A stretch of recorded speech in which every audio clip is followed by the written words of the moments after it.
Hi, everyone. Thanks for having me up here today. So I've got 8 minutes to walk you guys through our innovation at Koddi. And one of the things that we're going to focus in on, we had a short list of things I could talk about today from inside Koddi. I thought we'd focus on our occupancy-based bidding solution that we've been testing out. And I've been told if I aim this backwards, it's going to work. So from an occupancy standpoint, a lot of you are familiar with revenue management, right? And so we saw some of this from the booking suite slides. As you get closer to the stay date for a hotel, oftentimes you're going to drop the rate because you're trying to drive more demand, right? So as you get closer, kind of that need to get someone in the hotel starts to go up. Unfortunately, from a meta search standpoint, it operates a lot like the old neon signs outside of a hotel where it's either showing vacancy or if you get booked out, then the no pops up at the end, right? Which is how actually all of the publishers operate today. You are either active and bidding or you're not. And that actually doesn't really correlate with the way that hotels operate, because what you'll have is one property that's 95% booked out and then another one that's a little bit lower. And so what we wanted to try to do is to say, in a world where you do have limited budgets, right? We don't have endless amounts of money to spend on digital demand gen. How do we then split this out? How do we focus on Hotel B, which arguably has more rooms available, versus Hotel A, which is 95% booked out? So what we do is number one, we start to pull in the occupancy data. By doing so, we start to get insight into where those gaps are and then start to bid accordingly, right? So a property with more availability, we're gonna take more of that budget and focus it on there, right? And then kind of back off from the one that has the greater occupancy, right? Because there's gonna be more revenue, more room nights that we can book as a result. What this is ultimately gonna do, because you're live for longer with the property with more availability, again, because from a meta search standpoint, this is all driven by the individual consumer. They're the ones that are picking the dates, right?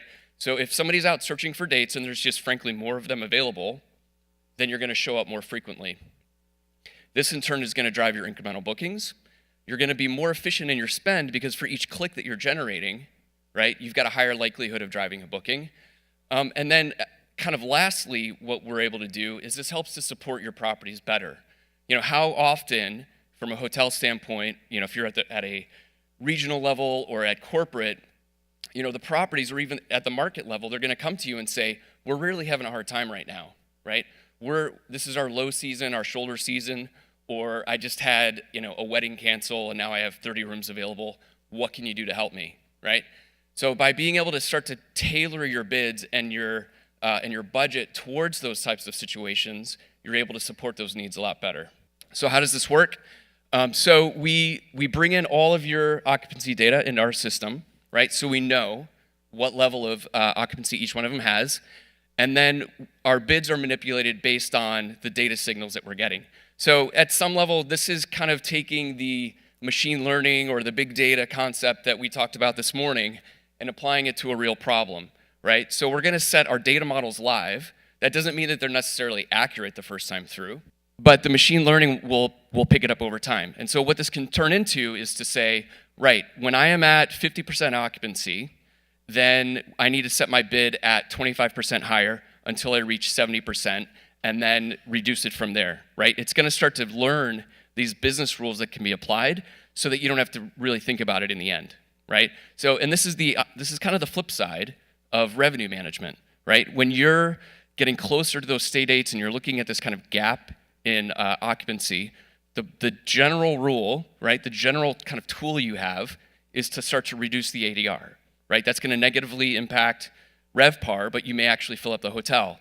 What we're actually arguing here is that there isn't a need to lower the rate, right? You can keep the rate exactly where it's at, but if you spend efficiently and if you get in front of the right consumers at the right time, you can start filling those rooms without having to negatively impact revenue. All right, so what do we see when we run this?